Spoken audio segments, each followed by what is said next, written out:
присоединяйтесь. Так, и сейчас зайду в эфир здесь. Так, ну вроде подвинула. Сейчас эфир с задержкой. Посмотрим, как это будет. Значит, две параллельные трансляции сегодня. Одна на YouTube с видом на рабочую поверхность и в Инстаграме с видом на меня. Так, ну и как же мне сделать, чтобы было это вот так, наверное, лучше, да? Сейчас. Вот так. Угу. Ну все, поехали. Напишите, пожалуйста, как меня видно и как слышно. Кто смотрит меня на YouTube, значит, напишите там, пожалуйста, в чате, как видно, как слышно. И кто смотрит меня в Инстаграме, тоже напишите, как видно, как слышно. Сегодня в эфире, ну, порисую совсем немного, да, порисую. Просто сегодня покажу, во-первых, все материалы, расскажу о них. И покажу вам, вот чего я никогда не делала, да, поэтому этот эфир будет интересен даже тем, кто давно на меня подписан. Покажу на бумаге, да, вот приемы в акварели, как не надо делать и как надо делать.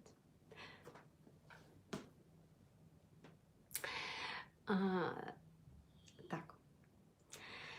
Ну и давайте покажу вам сначала вот тем, кто смотрит меня на YouTube. Покажу результаты, которые реально добиться, совершенно реально добиться, и вы можете от себя, если будете практиковаться регулярно. Естественно, что в акварели все решает практика. Талант, вот насчет таланта нужен 1% и 99% вашей мотивации, вашего усердия. Ну и плюс, конечно, правильные материалы, которые будут способствовать тому, чтобы вы быстрее добивались этого результата без борьбы. Без борьбы, а вот с удовольствием, с таким драйвом, который, в общем-то, мне удается получать от моего проекта «Акварельная зарядка». Если вы не знаете, то каждое утро по будням в своем аккаунте Instagram я выхожу в прямой эфир и делаю акварельную зарисовку вот такого формата, приблизительно А4. Это 1/8 акварельного листа.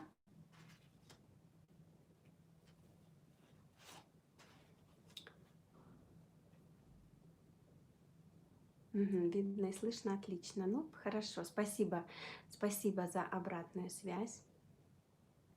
В общем, добиться результатов от себя совершенно как бы правомерно, совершенно реально. Главное делать это и быть достаточно вот замотивированным. Чтобы почувствовать, быстрее почувствовать удовольствие от работы и, ну, как бы, когда мы получаем от работы удовольствие, мы быстрее начинаем возвращаться к этому, нам хочется к этому возвращаться, мы чаще начинаем рисовать, когда уже ожидаем удовольствия, да, и от этого правомерно совершенно улучшается результат. А помочь этому, естественно, могут правильно подобранные материалы. И сегодня я вам покажу, ну вот в Инстаграме расскажу, а на Ютубе покажу, так что можете переходить на YouTube. Покажу вам бумагу, покажу краски, покажу, как я рисую, на чем я рисую. И, в общем, это такое достаточно... У меня очень небольшое количество цветов. Бумага хлопок, но очень такая бюджетная и при этом очень хорошая. Краски тоже профессиональные, но при этом такие, которые могут позволить себе, я думаю, что абсолютно все.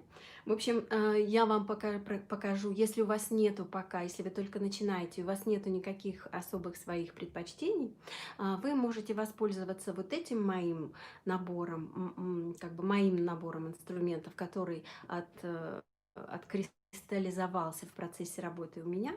Вы можете с ним легко и уверенно стартовать и уже как-то что-то менять, что-то добавлять, что-то расширять по ходу того, как вы осваиваете рисование.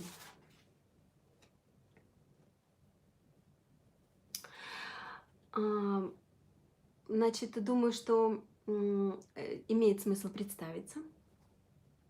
Я Мария Остапенко, и вот в этом своем аккаунте я провожу акварельную зарядку уже 2-й год. Я училась рисованию в 905 году, да, не хочется говорить в молодости, но вот в ранней молодости. Естественно, что я обучалась рисованию, потом всю свою сознательную взрослую жизнь я занималась другими делами, и вот в последнем декрете я вдруг наступил кризис, да, вот 14-15 год наступил кризис. Мой бизнес на него очень активно среагировал.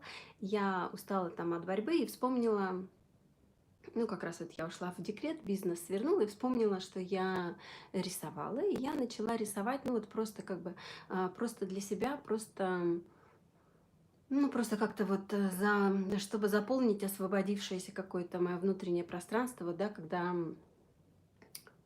бизнес пришлось так закруглить.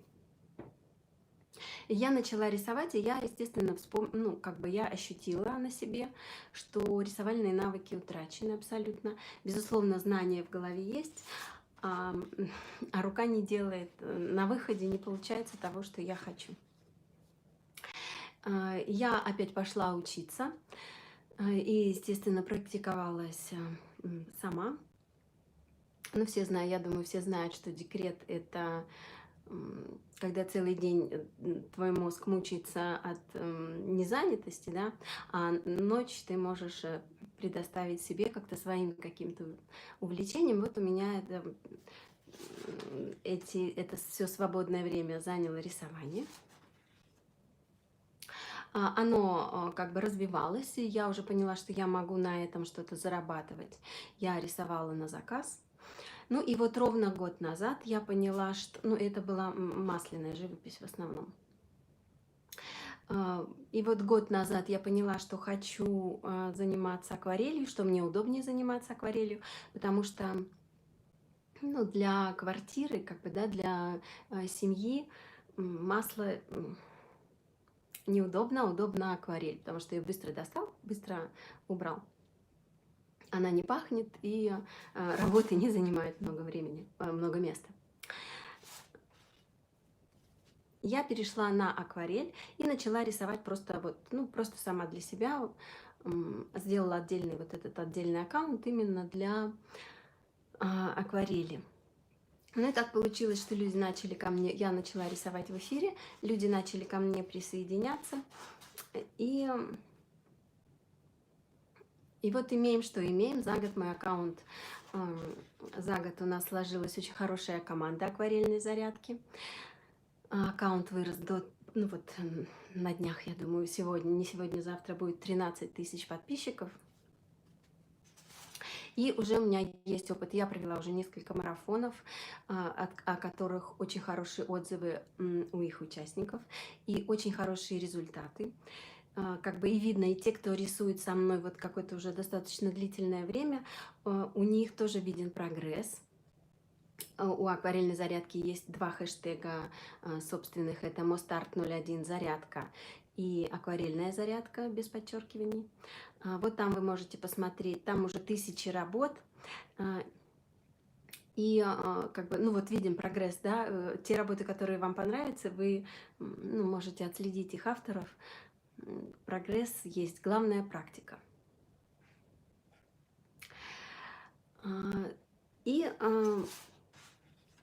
те, кто рисует со мной, могут, допустим, если мне удобно это делать в Инстаграме, ну, поскольку это, ну, достаточно неудобно. У тех людей есть возможность рисовать со мной на YouTube. Все мои мастер-классы есть на YouTube, в закрытом клубе.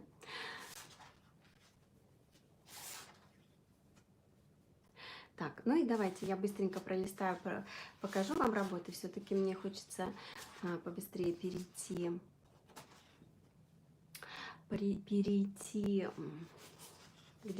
к рассказу о материалах. Я думаю, что всех вас интересует именно материалы, именно бумага. Вот работа с бумагой — это техника по мокрому, которые не обучают нигде, кроме как вот каких-то мастер-классов и онлайн-курсов.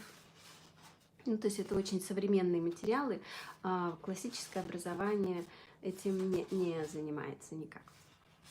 И вот это вы видите сюжеты, ну, кто смотрит на YouTube, вы видите сюжеты, которые мы рисуем вот ежедневно. Вся лента в моем аккаунте нарисована в прямом эфире. Так, ну что, наверное, пока отложу, да, работ очень много, потому что рисую каждый день, и, в общем, есть что показать. Так, если положу сюда, как это у нас будет выглядеть, ну, пусть так. Так, это у нас тут шнур. Так, сейчас я все сверну, ладно, пусть шнур болтается. Эти можно убрать. Эти отодвинем. Значит, перейду к рассказу про материалы. Переходите на YouTube. Ссылка на YouTube канал есть у меня в шапке профиля. Так, наоборот, кто смотрит на YouTube и, допустим, не знает, как я выгляжу, в описании к видео можете перейти на мой Инстаграм. Так. Значит, вот те работы, которые я вам продемонстрировала. Пусть какая-нибудь видна прямо будет в кадре у нас. Что поярче, ну пусть вот это.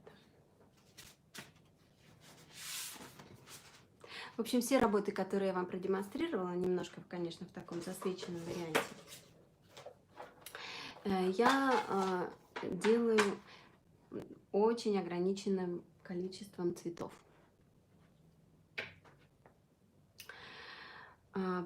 Прежде всего, это желтый, ну, то есть это триада, да. Вы знаете, что цветовой круг, он состоит из 3 основных цветов. Все остальные цвета получаются путем их смешения. Итак, это грубо, ну вот не грубо, а обобщенно говоря, это красный, желтый и синий. И вот у меня их ну, буквально вот столько, да, и вот учитывайте, что вот это повторы, 2 одинаковые краски, 2 одинаковые краски, тут 2 одинаковые, тут 2 одинаковые. В общем, это на сегодняшний день, это палитра, которая у меня вот, видите, у меня коробка большая для 36 цветов, но по ходу работы все лишнее уходит, и осталось вот такое. Все работы, которые я вам показала, нарисованы, и, ну, еще покажу, нарисованы вот только этими цветами и больше ничем. Значит, ну вот продемонстрирую вам, как они выглядят на бумаге. Еще один такой момент, что я никогда не пользуюсь открытым цветом, вот чистым из коробки. Каждый раз это, ну вот я вам сегодня тоже еще покажу, как работаю на палитре. Я цвета обязательно, нам не видно, в Инстаграме не видно, переходите на YouTube. Значит, никогда не пользуюсь открытым цветом, всегда это смешение цветов. Значит, вот кадмий лимонный. Поближе воду поставим. Кадмий лимонный. Еще один очень важный момент, которого никогда не видно вот в эфире, когда рисую. У меня всегда в руках вот такая влажная тряпка. даже, ну вот не назовешь ее по-другому, это тряпка. И я все время, вот так, чтобы было видно всем, так, где? Вот здесь, вот здесь, вот так. А, Каждый раз после каждого вот опускания кисточки в воду я делаю вот так вот.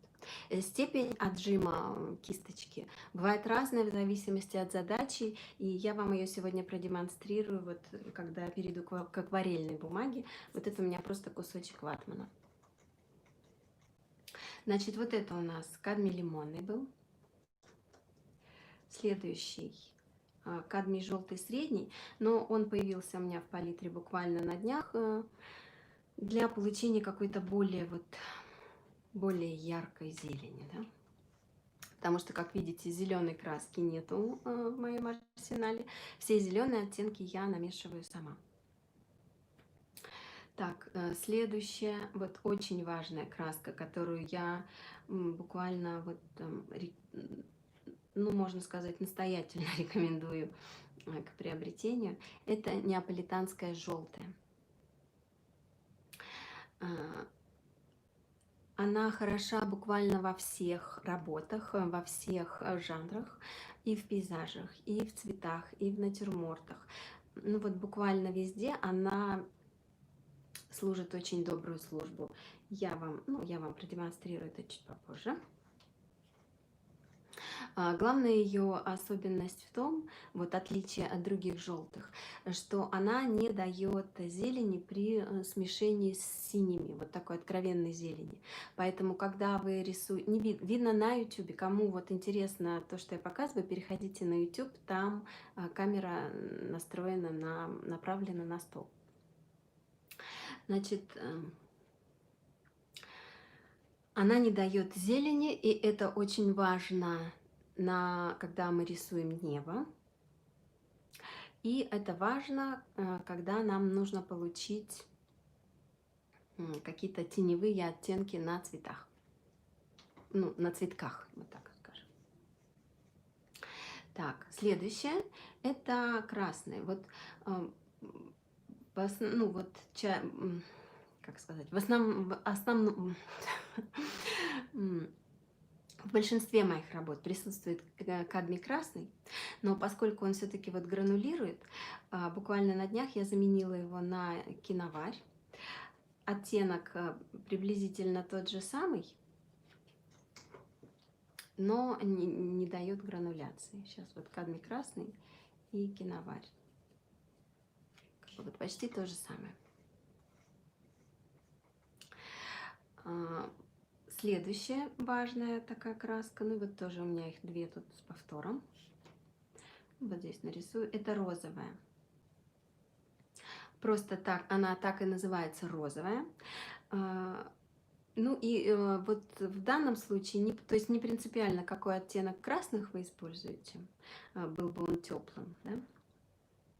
И не принципиально, какой оттенок холодного красного вы будете использовать. Вот у меня это розовый, купила розовый хинокридон, ну и это, в общем, приблизительно то же самое. Поэтому вот не принципиально. Важно, чтобы в вашем арсенале был теплый красный и холодный красный.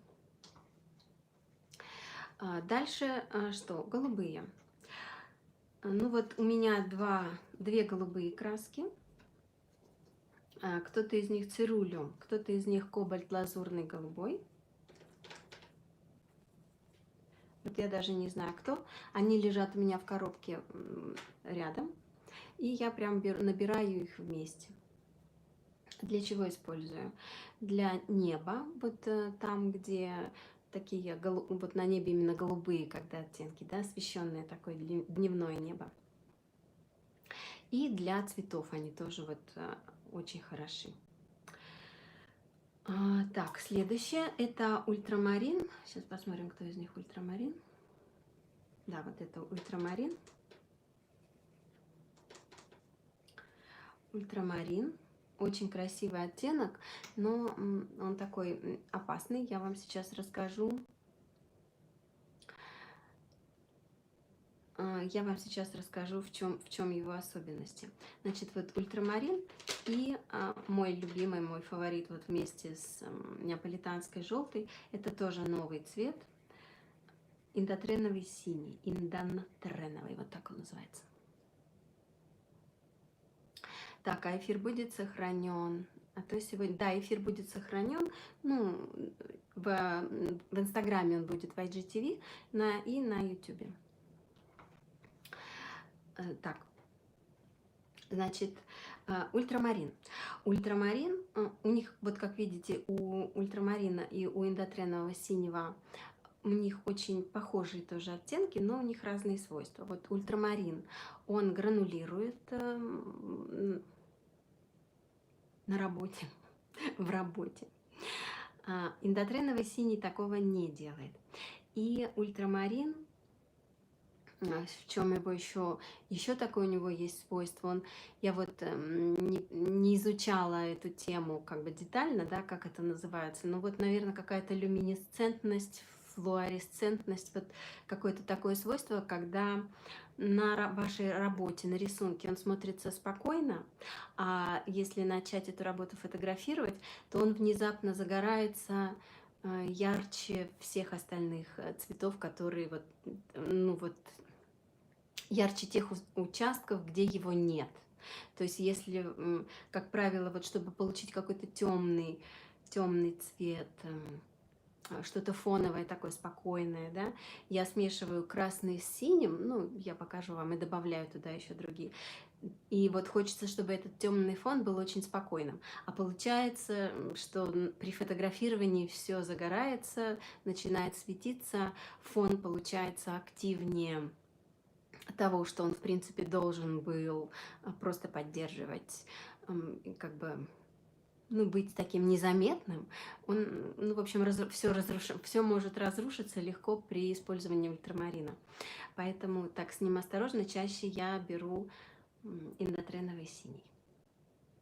Так, ну вот это то, что я вам хотела показать непосредственно про цвета и краски. А теперь я эту бумажку уберу и покажу вам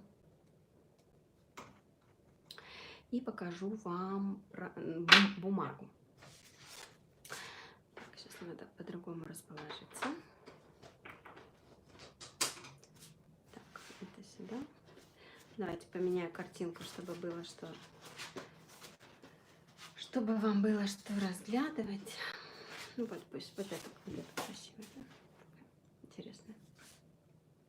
Ну вот я вижу все немного более засвечено, чем работы. Ну, в общем, на самом деле они поконтрастнее, чем я вижу их в камере. Так, посоветуйте, пожалуйста, хорошую кисточку. Кисточку посоветую. Так, бумага. Бумагу я вот открыла, год назад, когда начала заниматься именно вот так глубоко уже направлена на акварель, я открыла для себя вот эту китайскую бумагу Баохонг, 100% хлопок.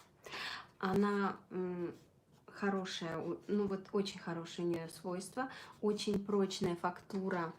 Ну, вот маленькие листочки я разделила на два. На одном сегодня я вам покажу, как надо делать, и на втором покажу, как не надо, как еще рано что-то делать и как уже поздно что-то делать. Вот это я вам покажу. И можете попробовать вместе со мной, если у вас есть под руками бумага, и вы еще вот не знаете, не умеете находить вот этот момент, когда что можно, а когда уже что нельзя, то вот попробуйте сейчас со мной. Я нарисую облака. На одном листочке я буду делать, как бы вот как я обычно делаю, ну вот как надо, как должно получиться, а на втором буду вот намеренно делать все раньше или позже. Итак, бумага, среднее зерно. Я пробовала мелкое зерно. Мне не понравилось, как-то мелкозернистая бумага, она почему-то быстрее сохнет. Ну, в общем, мне не понравилось. На среднем зерне все мои работы, вот всех жанров, хорошо получаются. Что еще, почему, мне кажется, вот, ну, мое такое мнение, почему не стоит пробовать постоянно разные бумаги? Потому что к любой бумаге, любая бумага, вот какую бы вы ни взяли, ну вот даже любая целлюлозная бумага, к ней надо приспособиться и изучить. У каждой бумаги, у каждого производителя, у каждой марки, скажем так, свои свойства, свои особенности. И чтобы получать какой-то запланированный результат, да, чтобы вы могли действительно руководить процессом, вы должны свойства этой бумаги хорошо знать. Вот именно с этой целью я постоянно рисую на одной и той же бумаге, чтобы у меня был какой-то гарантированный результат. Так, сейчас, секунду. Значит, я рисую на... Теперь покажу вам планшет. Вот. На чем я рисую? Ну, я, конечно, рисую вот не на этом кусочке, да? Но, скажем, на таком. Вот это строительный пластик. Вот так вот. Сейчас покажу вот на эту камеру, да? И вот сюда покажу. То вот чем... Ну, обшивают, да, какой-то такой облицовочный пластик. В эфире я рисую на широкой такой, ну вот, он идет панелями такими длинными. То есть, когда я рисую в эфире, у меня более крупный такой планшет, вплоть до того, что у меня на нем же лежит и палитра. А вот это маленький кусочек, просто чтобы мне сегодня вам удобно было его показать. Значит, я кладу его на моток скотча. Под верхний край планшета всегда у меня подложен моток скотча. Для чего? Для того, чтобы... Ну, это преследует две цели. Так, по-английски не вижу, очень мелко, не прочитаю. Значит, для того, чтобы вода имела возможность стекать, чтобы не появлялась лужь на работе, и чтобы краска, вот чтобы все могло стекать и лучше перемешиваться. Для этого, во-первых. И, во-вторых, для того, чтобы было меньше вот перспективных сокращений в работе. Да? Мы знаем, что удобнее всего рисовать, когда вот поверхность рисовальная перед вами находится вообще вертикально, но для акварели нам все-таки нужен наклон меньше, поэтому вот такой моток скотча, он хорошо, ну, дает хороший такой угол, как бы и работа хорошо видна, и вода течет так. Если сделать вертикально, то она уж слишком быстро будет обрушиваться вниз, да, а вот так как бы, ну вот, самый оптимальный такой вариант. Так, теперь покажу, значит, чем мочить бумагу. Я мочу бумагу всегда с двух сторон. Делаю это для чего? В смысле, почему с двух сторон, а не с одной? Когда мы смачиваем бумагу с обеих сторон, это позволяет нам рисовать дольше по мокрому. То есть дольше по времени краска вот внутри листа, ну, лучше, более мягкие переходы получаются, когда в листе внутри много воды. Когда мы мочим бумагу с одной стороны, ну, естественно, что влаги в ней меньше, и ее тогда надо закреплять бумажным скотчем, да, фиксировать на планшете, вот, чтобы она вот так не падала. И при этом бумага начинает вот так идти буграми, ну, что тоже, в общем, не очень удобно. Поэтому я мочу, ну, вот слетают. Значит, вот сейчас я намочу 2 листа. Смотрите, воды, кисточка, вот такая широкая кисточка называется флейкс. Вот она у меня есть побольше и поменьше, как бы от формата зависит, чем воспользоваться. Вот сегодня маленькие листочки, поэтому я использую маленький флейкс. Воды максимальное количество при этом наливаю. Вот намочила с одной стороны, переворачиваю. Так, второй поместится, да. И мочу с другой стороны.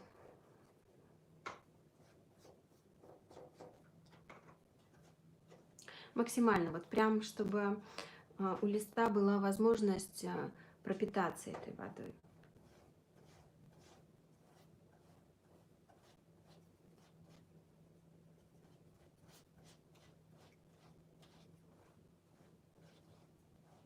Так, вот намочила один. И рядышком сделаю второй. На вот этом я буду делать не вовремя и не так, и не тогда. А на втором листочке буду делать так, как мне это уже позволяет мой опыт общения с акварелью.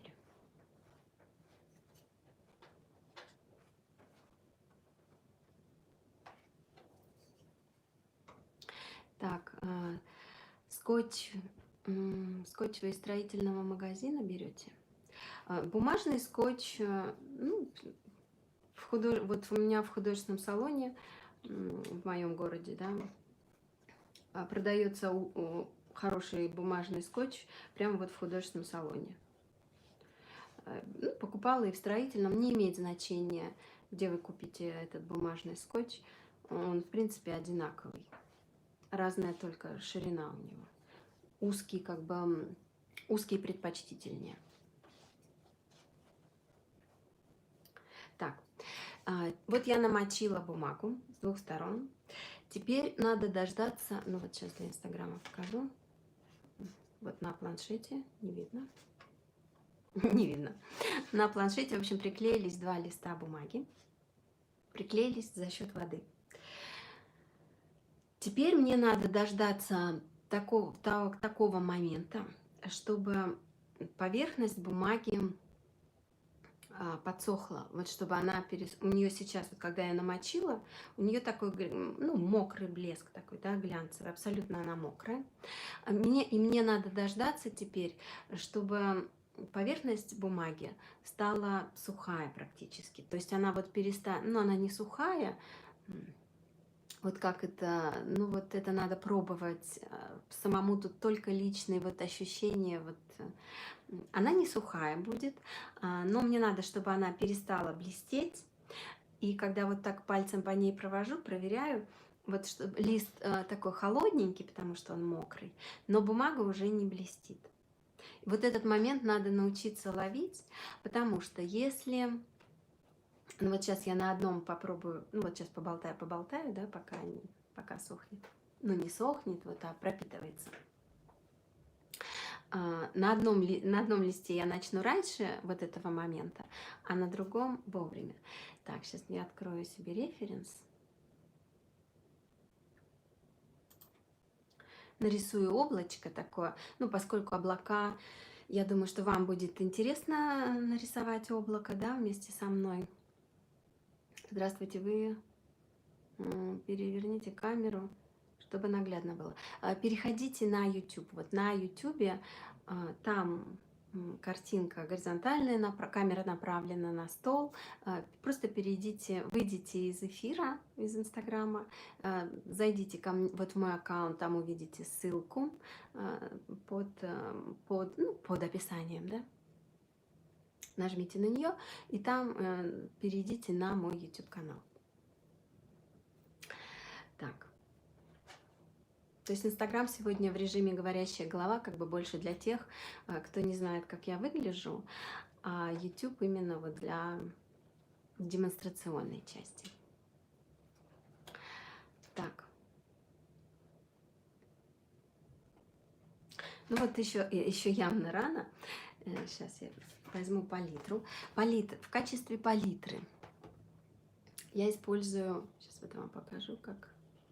Это детская доска для лепки из пластилина с бортиком. Бортик тут, ну, такой 1,5 мм.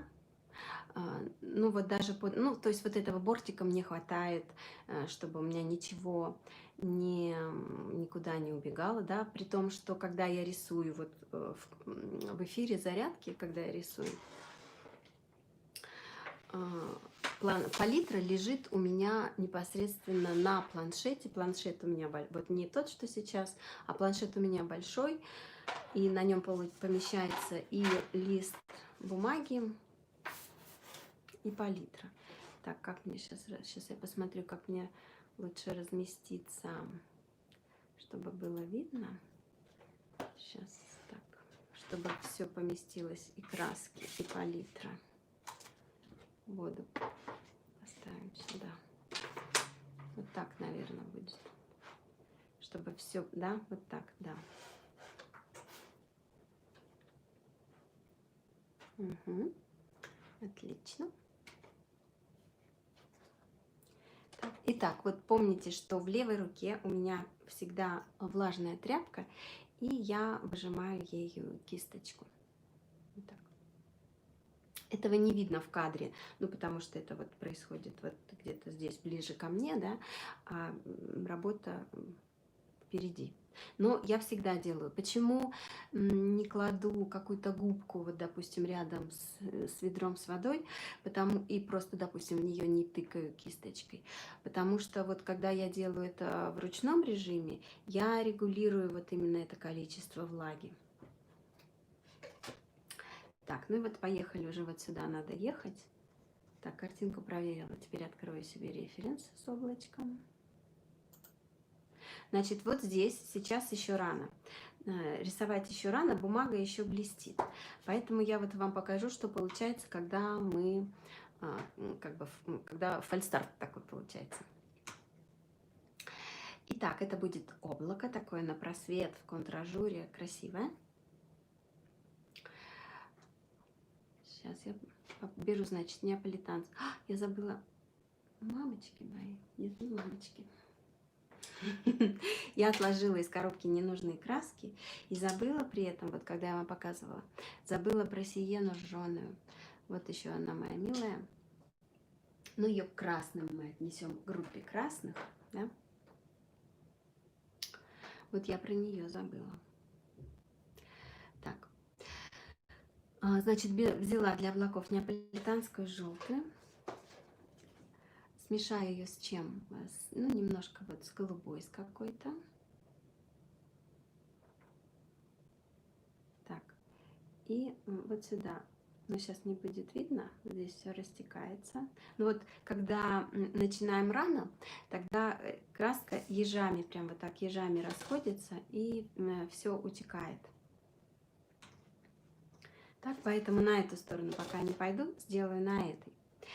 Итак, вот я подложила, начинаю облака всегда с того, что подкладываю куда-то теплые оттенки, вот где они будут на облаке. Это какая-то такая серединная часть его, да, где вот не совсем,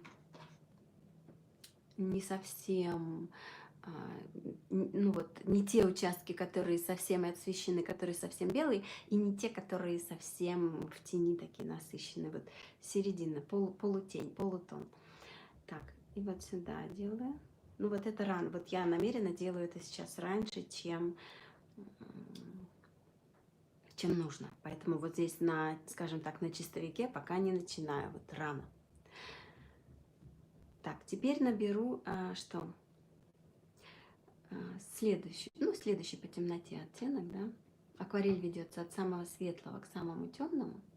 Значит, я просто теню, значит, какой-то вот сейчас серенький оттеночек, следующий наберу. Что взяла? Неаполитанскую желтую, что-то из голубых, вот у меня их две, да, цирулиум и кобальт лазурный.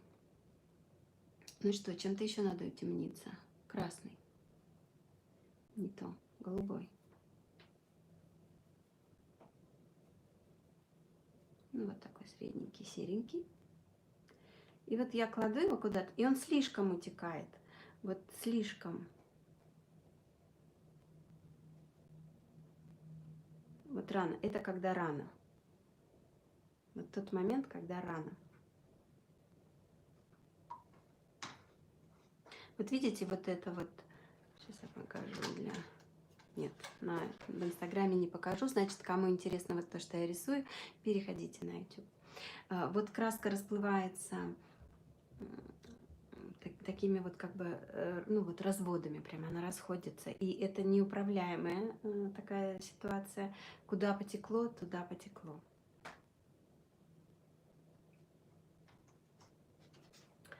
А здесь, ну вот приближается та на втором на втором листочке, вот уже хорошая та стадия, когда бумага перестала блестеть, и вот уже можно будет рисовать так, чтобы это было именно все под контролем.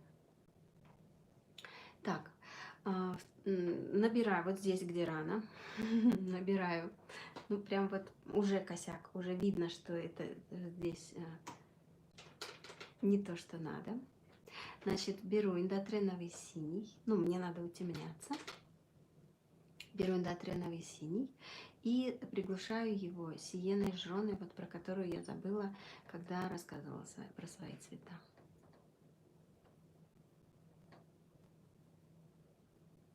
Так, вот получила оттенок серого, какой-то темнее, чем с голубыми, да?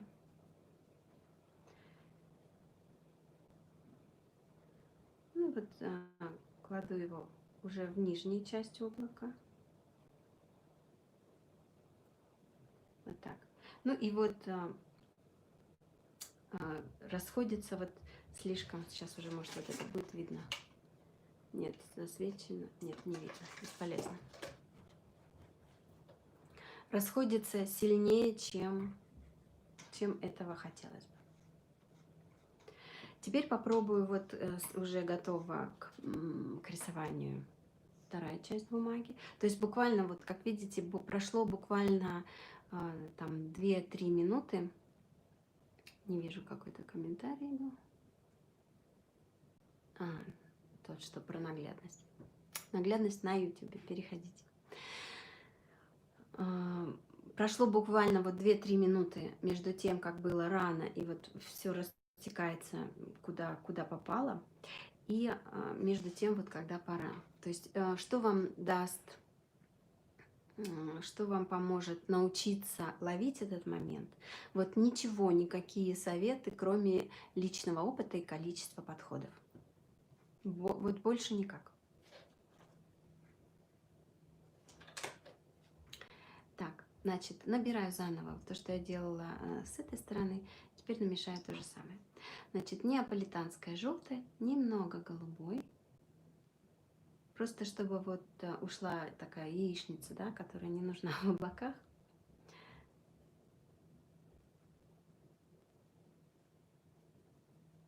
И вот мы видим, что мазки, как бы вот края того, что я делаю, этих мазков, они уже никуда сами не расплываются вот так сильно, они держатся в каких-то пределах, да? При этом жестких краев у них не будет, потому что я над этим буду работать. И бумага все-таки, та влага, которая внутри в бумаге, она мне в этом поспособствует. Так, куда мне еще желтенькую? Сейчас вот сюда.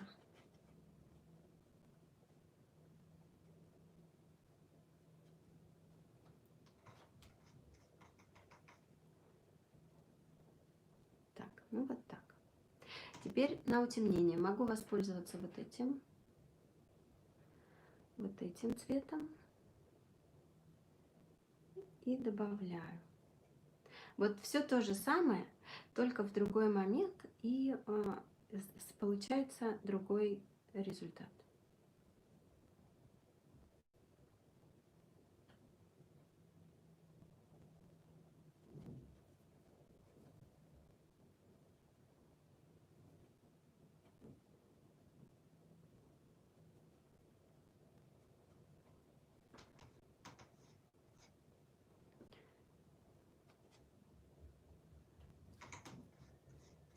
Там, где мне не нужны четкие облака, четкий контур, где мне не нужен, там я вот опять-таки отжатой кисточкой тряпку вот сполоснула, отжала, и там я снимаю четкий край с того места, вот, что я положила, что я нарисовала. Если мне нужно, чтобы совсем уплыло, значит я на кисточку на эту не отжимаю ее полностью, а так, чтобы на ней оставалась какая-то часть воды. То есть вот именно тот момент еще количества влаги, который я вот регулирую тоже собственным произволением. То есть тут нету никакой езды без тормозов, тут нет. Все под контролем. Подконтрольно.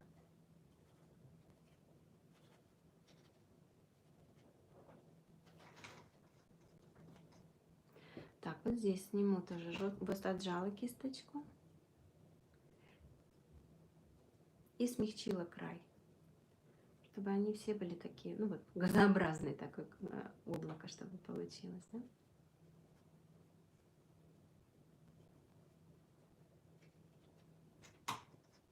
Так, теперь утемняю. То есть все то же самое, что я делала вот здесь, где я сделала неправильно, где все утекло.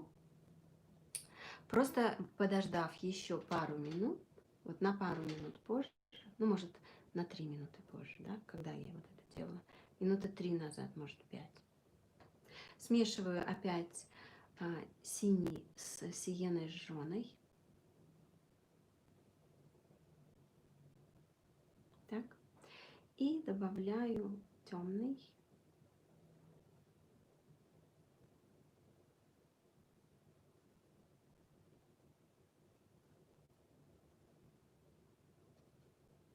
И вы можете сделать так же, вот попробовать со мной это упражнение. Эфир останется в записи, вы сможете на YouTube, я имею в виду, вы сможете вот повторить, попробовать это упражнение, именно вот поиграть с бумагой, почувствовать, что когда рано, когда поздно, когда пора.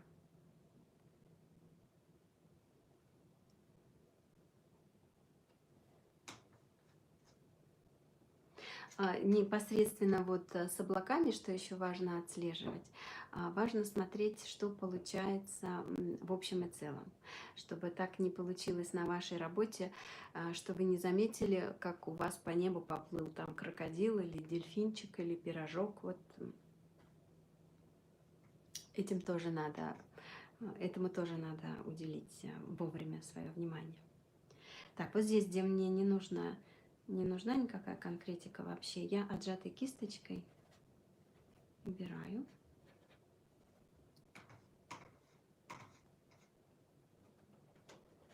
Так, и набираю еще темнее. Мне нужно еще более темный набрать. Затемнить теневые части облака. Значит, это опять индотреновый синий и сиена жженая. Теплее быть этому темно-серому оттенку или холоднее, я тоже решаю сама. Теплее это значит, в этом оттенке будет присутствовать больше какого-то желто-оранжевого или больше синего. Ну, то есть вот сиена в данном случае, сиена жженая. Она теплее синего, да, вот того цвета или другого больше в вашей краске, на этом соотношении строится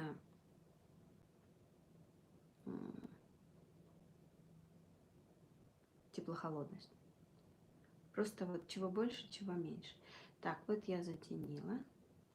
Бумага, вот я знаю свою бумагу, она сильно посветлеет, когда высохнет. Поэтому мне не страшно что-то тут перетемнить, когда вот мокрое все. Потому что все станет светлее. И, в общем, многие мои усилия, наоборот, окажутся недотянутыми. Так. Ну и вот тоже многовато воды, да, и сразу пошли вот эти ежи.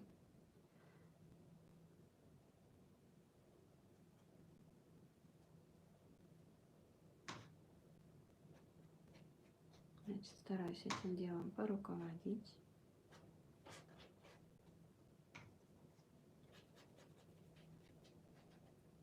Тряпка всегда у меня в руке, вот как вдох-выдох, всегда. Так, ну и вот на этом листочке мне же тоже хочется затемнить. И вот сейчас я посмотрю, когда уже... Здесь уже тоже неподходящий момент. Почему? Потому что прошло уже больше времени, чем надо. И краска уже начала схватываться. То есть наступает... Есть два таких момента основополагающих, когда еще рано, когда бумага слишком мокрая, и когда уже поздно, вот когда краска немного схватилась, вот как сейчас, и если опять начать что-то туда подлить какой-то воды, то будут разводы, потому что, ну вот, все, время упущено. И вот это сейчас я вам продемонстрирую. Значит, вот здесь, поскольку я была занята этим листом, здесь уже краска, ну, то есть уже она так начала подпитываться, ой, подсыхать. Ой, ой.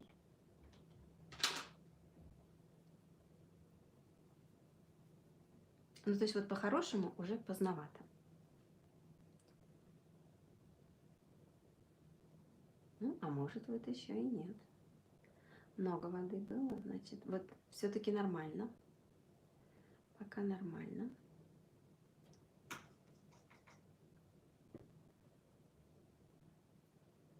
Но я думаю, что мне удастся вам продемонстрировать сегодня вот этот момент, когда появляется такое пятно, цветок, когда поздно вы лезете с водой не туда, куда надо.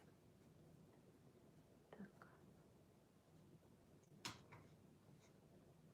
Кто заходит на эфир в Инстаграм, переходите по ссылке у меня в аккаунте, переходите на YouTube, там камера направлена на стол.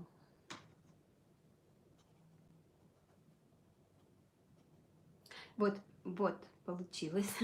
Вот здесь пошли разводы, да, поскольку вода вот так стекает, здесь еще нормально, здесь еще это как бы сложилось все. А вот здесь уже поздновато, и вот здесь пошли разводы. Вот получилось то, чего как бы надо избегать.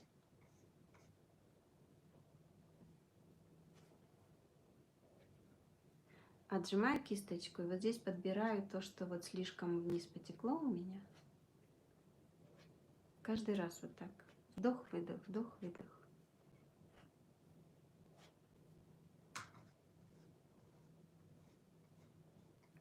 Так, ну и теперь можно делать непосредственно небо, да?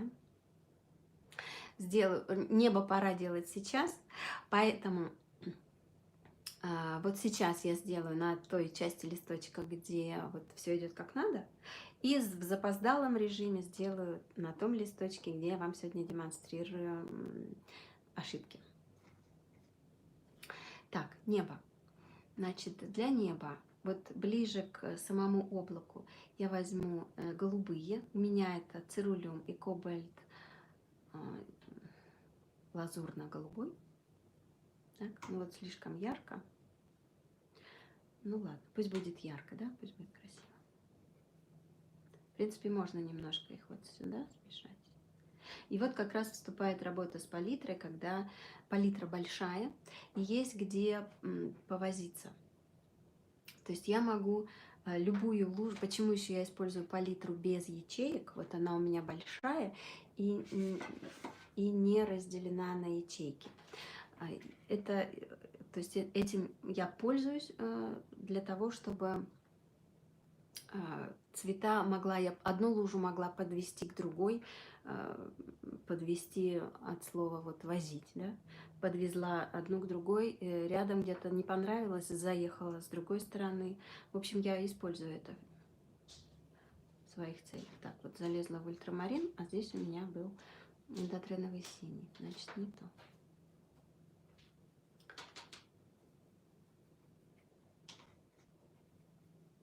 Ну, все смешалось в доме Облонских. Значит, возьму заново, чтобы мне не было тут такой солянки. Значит, голубые и ультрамарин.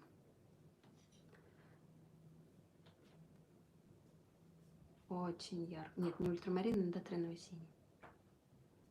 Ну, можно ультрамарин, но поскольку вот я изначально брала эндотреновый синий, пусть будет он. Так, и пошла, ну вот кислотненько. Ну ладно, сейчас исправлю. И пошла к этому облаку подъезжать.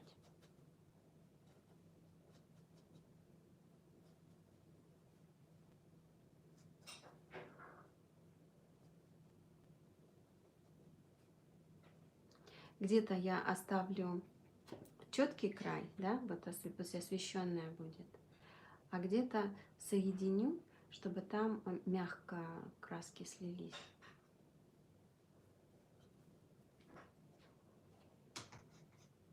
Ну и при этом вот смотрю, слежу за самим контуром, чтобы все-таки он напоминал облака, а не что-то другое.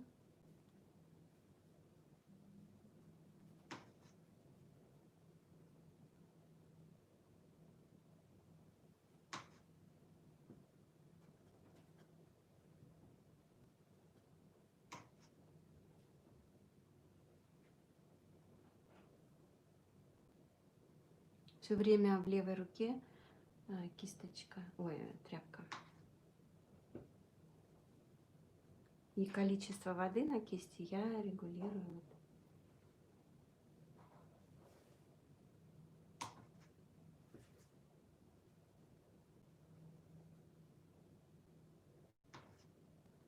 Так, ну чего-то не хватает моему облаку, да?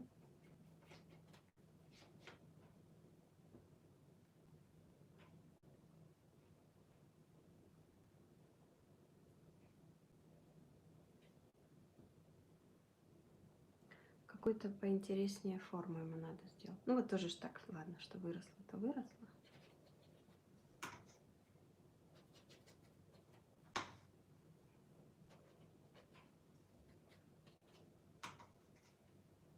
Вот где-то оставила прям четкие края, где-то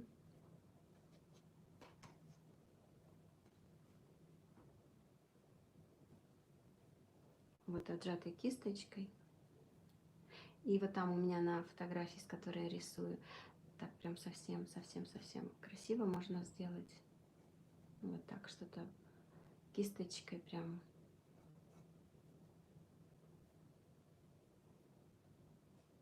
Такое какое-то облако, вот прям дымки в такой.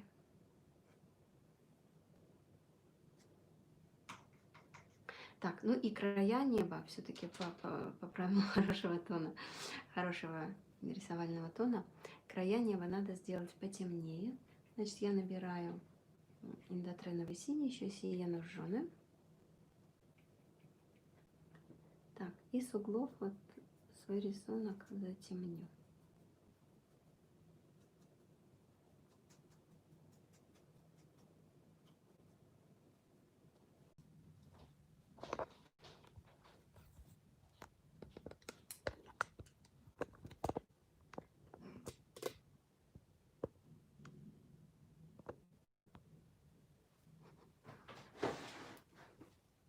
Так, продолжаем наш эфир.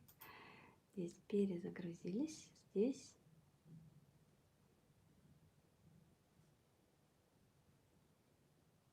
И здесь.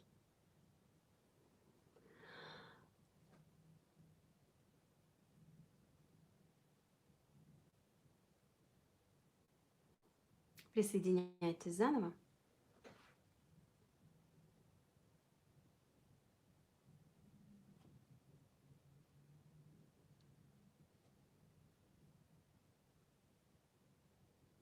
Так, трансляцию возобновили. У меня разрядился телефон, который вел трансляцию на YouTube. И поэтому все так безвременно прервалось. Ну, основное сделать мы успели по части упражнения, да. И вот видно на одном, сейчас попробую для Инстаграма, нет, в Инстаграме не видно. Значит, на YouTube обновляйте трансляцию на YouTube по той же самой, ну, в том же самом эфире она продолжилась. На одной стороне я сделала как надо, как акварель и бумага послушны. На другой стороне я сделала все не вовремя. Сначала раньше, чем надо, потом позже, чем надо. Ну и, в общем, видно, как это работает, все видно. понять, вот уловить эти моменты, найти вот эти, когда рано, а когда поздно, этого можно добиться только на личном опыте. Вот вы должны попробовать это, ну, десятки раз, чтобы вот начать улавливать эти моменты. Поэтому я рисую каждый день, вот чтобы этот опыт появился, нужно практиковаться каждый день, абсолютно каждый день. Ну и давайте, раз вот это с бумагой закончили, да, я думаю, что присоединяются сейчас в основном те, кто были в первой части эфира. Продолжу вам показывать картинки. Так, немножко повыше все. Переходите на YouTube. На YouTube виден стол. Камера смотрит на стол. Здравствуйте. Так, все поубираю. Значит, про бумагу рассказала, про краски рассказала, не рассказала про кисточки. Кисточки для работы с акварелью у вас должны быть белка. Ну вот если я рисую последнее время, последние несколько месяцев каллиграфическими кистями, это волк и ласка. Вот, ну, два типа ворса в этой кисточке. Одна кисточка, вот эта среднего размера, М-ка, она позволяет мне вести работу, ну вот практически одной кисточкой я рисую от начала до конца. Когда мне нужна, когда мне нужна более какая-то деталь, у нее, конечно, ну, достаточно приличный кончик, но когда мне нужно сделать что-то еще более детальное, тогда я уже пользуюсь синтетической кисточкой. У нее как бы кончик еще более такой тонкий и упругий. Да? Этим отличается синтетика от натурального ворса. Значит, до того, как я пользовалась каллиграфической кисточкой, ссылкой на каллиграфическую кисть я поделюсь. Пишите в директ. Эта кисточка с Алиэкспресс, она очень дешевая и при этом очень удачная. Вот я все работы рисую практически от начала до конца одной кистью. Когда мы рисуем цветы, допустим, вот какие-то фоновые заливки, тогда я беру две кисти, у меня в руках сразу две кисти, вот это и такая же кисть, но большего размера, Элька. Эски у меня нет, о чем я, в общем, очень грущу, но она ко мне не пришла. Потерялась за время карантина, потерялась по дороге. В общем, каллиграфические кисточки очень удобные в работе, мне с ними очень хорошо и удобно. До того, как я пользовалась каллиграфическими кистями, у меня были кисточки из белки. Ну, то есть вот эта синтетика, она незаменима, как бы она и нужна всегда и всем при какой-то детальной проработке. Все-таки достану. И вот если у вас нету каллиграфических кистей,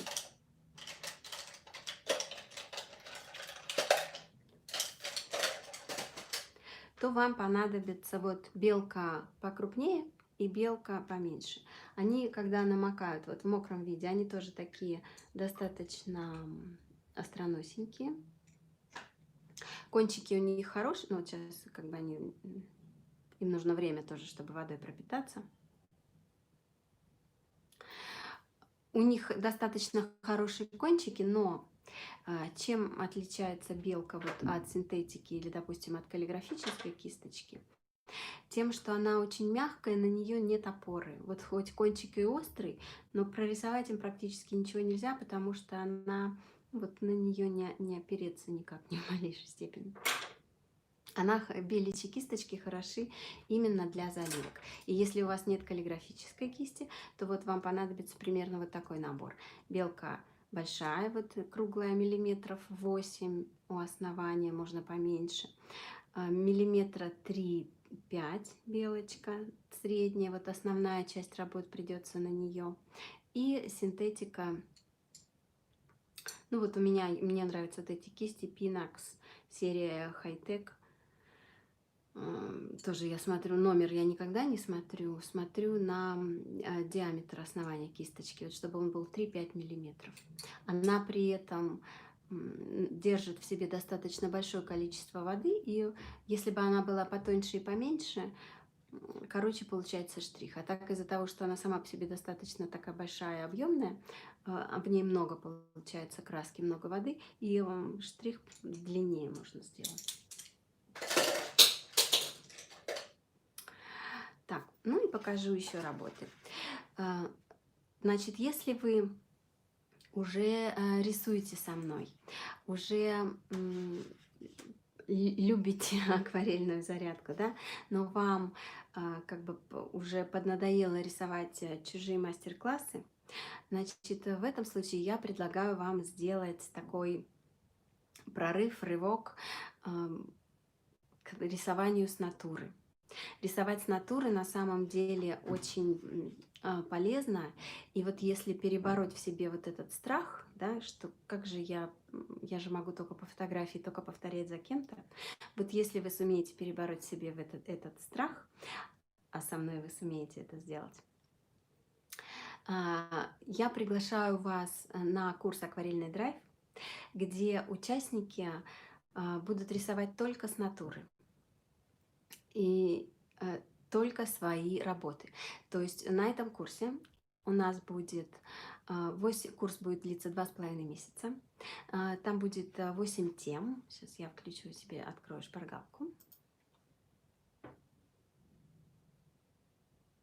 Будет 8 тем по одной теме на неделю. Я буду давать теоретический урок, какие-то вот по каждой теме, да, это будут фрукты, овощи, надо открыть, да, фрукты, овощи, стекло, металл, цветы крупные, цветы мелкие и вид из окна. Вот по всем этим сюжетам я буду давать на неделю, вот это будет тема недели, я буду давать теоретический урок, в котором расскажу, на что опираться, ну вот да, теоретическую базу дам, которая нужна для рисования конкретно по этой теме. И покажу, ну вот нарисую буквально перед вами, как я применяю те теоретические данные, вот, которые я вам дала. А вы будете рисовать уже по своей натуре. То есть, если это фрукты, допустим, я показала вам, как нарисовать вот небольшой натюрмортик, да, объяснила, чем руководствоваться, все. А вы выбираете свою натуру под свой уровень. То есть, и берете этот уровень вот чуть выше, чем вы уже умеете. То есть, вот чтобы это для вас не было очень просто, да, чтобы это было то, что вы еще до этого не делали, но чтобы это не было сложнее, чем это для вас возможно. В общем, уровень сложности на этом курсе вы будете выбирать сами, а я буду консультировать вас, ежедневно помогать. Работы буду консультировать буквально на каждом этапе. Выбор натуры, эскиз, карандашный рисунок и уже непосредственно ваша работа акварелью. После этого курса я думаю, что вы совершите, ну вот это гарантированно, буквально гарантированно, это будет прорыв для вас, рывок. Рисование с натуры — это всегда рывок, и это всегда более благодатная тема, потому что человеческий глаз различает гораздо больше цветов и нюансов, чем объектив камеры. То есть ваши работы сразу станут живописнее. Ну и плюс под моим руководством я всегда вам подскажу, на что обратить внимание, где можно что-то улучшить, где хорошо получилось, куда направить наибольшие свои усилия. Да? где что-то вот, допустим, надо еще доосмыслить по теоретической какой-то части. Консультировать буду ежедневно, выходить на связь с учениками буду ежедневно. В общем, работа предполагается такая конкретная, очень плодотворная. И поэтому я думаю, что окружающие заметят это, вашими работами станут восхищаться, их уже будут хотеть купить. И у вас появится достаточно теоретических знаний для того, чтобы делать свои авторские работы уже уверенно. Вы будете рисовать вообще вот, ну, вы сами заметите свой рост после этого курса. И близкие заметят этот прогресс и будут вас поддерживать. Если вот сейчас они предлагают вам бросить это бесполезное занятие. Ну и вы почувствуете себя художником, вы поймете уже для себя внутренне, почувствуете, что вы уже способны создавать свои работы авторские, естественно, с которыми уже можно выходить на какие-то выставки, принимать участие во всяких мероприятиях, да, вот таких для художников. Так, сейчас посмотрю шпаргалку свою, что еще рассказать вам про курс. Почему я беру на себя такую смелость заявлять, что у вас получится, что вы получите результат? Потому что я провела уже 4 обучающих марафона, и люди чувствуют результат и переходят. В общей сложности на этих марафонах обучилось почти 300 человек. Но когда как бы это суммарно, да, на 4. А по сути дела там очень большой состав людей просто переходит из одного марафона в другой, потому что чувствуют для себя эту пользу, чувствуют результат и всегда пишут, вот в отзывах всегда пишут, что получили, почувствовали, да, получается, сами видят свой рост. Почитать отзывы о курсе, ну, почитать отзывы участников о предыдущих курсах, марафонах вы можете на сайте у меня на сайте по ссылке в профиле. Зарегистрироваться на курс тоже, ну вот на видео на YouTube в описании будет ссылка, где можно зарегистрироваться на этот курс «Акварельный драйв». И, естественно, в Инстаграме тоже в моем аккаунте есть ссылка на регистрацию. Так, ну, наверное, уже многое что рассказала про курс. 2,5 месяца работы.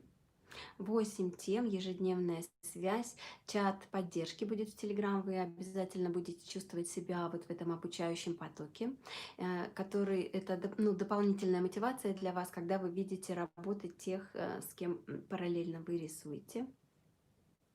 Доступ к урокам будет бессрочный. И в конце курса вот будет 8 тем, как бы это 2 месяца, да, и еще 2 месяца нам на завершение.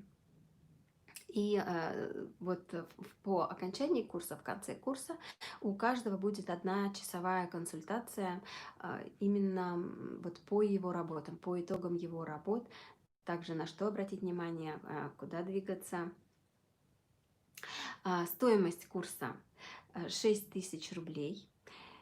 И, в общем, обратите внимание, какой объем работы совместной, какой прорыв у вас будет, чему вы обучитесь, да, и, в общем, мне кажется, вот по соотношению цена-качество этому предложению, в общем, нет равных вот по тому объему обратной связи и полезности для вас. То есть вы не будете срисовывать, как на 99% курсов, да, а вы будете делать свое. Это стоит 6000, тариф только один с проверкой. И есть, значит, скидка участникам клуба акварельной зарядки. Для участников клуба стоимость участия в курсе 5000 рублей. Естественно, что вы можете сначала вступить в клуб и уже как участник клуба записаться на курс. Курс начнется с 1 августа. И вот сегодня мы решили вообще на сайте для регистрации стоял бонус для тех, кто зарегистрируется до 25-го. Так, какая вы красивая, спасибо. Люблю с вами рисовать, спасибо большое. Значит, на сайте при регистрации стоял бонус для тех, кто зарегистрируется до 25 июля. Это месяц бесплатной подписки в клуб акварельной зарядки. Значит, если вы участник клуба, то это продление вашей подписки. Если вы не являетесь участником клуба, то вот месяц бесплатной подписки. И сегодня мы сделали, как бы продлили этот бонус до 27 июля, поскольку, рассылка пришла только сегодня уже, когда дата бонуса завершилась, да, поэтому продлили бонус с с бесплатной подпиской в клуб. Так что задумайтесь, она до 27-го, то есть сегодня-завтра вы можете, если регистрируетесь на курс, то получаете вот эту вот этот бонус. Так, ну и, в общем, осталось, да, сказать только, что, и повторить, вернее, что зарегистрироваться вы можете по ссылке, которая будет на YouTube добавлена в описании к этому эфиру, если ее там сейчас нет.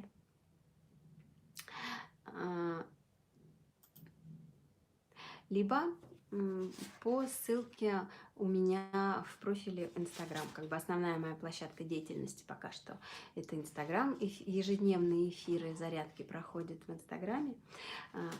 Ну, поэтому как бы моя основная деятельность направлена на Инстаграм. Переходите в мой аккаунт и найдете ссылку. Если что-то непонятно, пишите на почту, пишите в директ, пишите в комментариях. Ссылку на регистрацию всем пришлю. Ну и если вы когда-то как-то где-то регистрировались на какие-то мои мероприятия, да, оставляли свои контактные данные, то письмо с приглашением на курс, со ссылкой, проверьте почту, у вас должно быть. Акварельная зарядка будет всегда, она никуда не девается. Акварельная зарядка — это совершенно отдельный проект, который ежедневно по будням, вот я рисую всегда. Это неизменно, когда я не рисую по выходным. В общем-то, я уже это делаю усилием воли, мне все равно хочется выйти в эфир и порисовать. Вот для YouTube я сейчас показываю работы. Все вот эти работы, которые я демонстрирую, которые есть у меня в ленте, нарисованы вот настолько малым количеством цветов, то есть красный, желтый, синий. Все остальные оттенки я намешиваю сама. И рисуя со мной в зарядке, вы можете обучиться, как бы не обучиться, а перенять этот навык. На самом деле в этом нет никакого аскетизма, в этом нет, когда вы используете вот ограниченное количество цветов. Это просто способствует тому, что ваши работы становятся более гармоничными по цвету. То есть там нету несочетаемых цветов, нету какой-то излишней ненужной пестроты, когда вы научитесь замешивать краски. Ну вот сейчас на YouTube я показываю работы, как бы они, общий колорит, да, у них достаточно разный, а цвета использованы одни и те же. То есть, аскетизма нет в ограниченной палитре. Ограниченная палитра — это гарантия, что ваши работы просто будут более гармоничными, более приятными глазу, такими более реалистичными, чем если вы будете метаться по коробке с красками в 36 цветов. Абсолютно любые цвета можно намешать из красного, желтого, синего. Ну вот розовый, да, трудно намешать вот этот красивый розовый, поэтому он присутствует в наборе цветов. Ну все, на этом, наверное, можно прощаться. Жду вас на курсе, жду вас на ежедневных бесплатных эфирах в Инстаграм на акварельной зарядке. Жду вас в клубе, где эти эфиры акварельной зарядки видны в HD качестве на YouTube. Все они в постоянном доступе, их удобно смотреть, удобно ими пользоваться. И жду вас на курсе «Акварельный драйв», где вы научитесь писать свои работы со своей натуры, с желаемым для вас уровнем сложности под моим руководством. Регистрируйтесь, жду. Не забывайте про бонус, который действует до 27-го, ну, то есть сегодня-завтра, с бесплатной подпиской в клуб. И не забывайте про скидку в 1000 рублей для участников клуба. Ну и все, вот и работы закончились. На этом прощаюсь с вами. Завтра жду вас в эфире акварельной зарядки. И жду вас 1 августа на курсе. Все, на этом прощаюсь.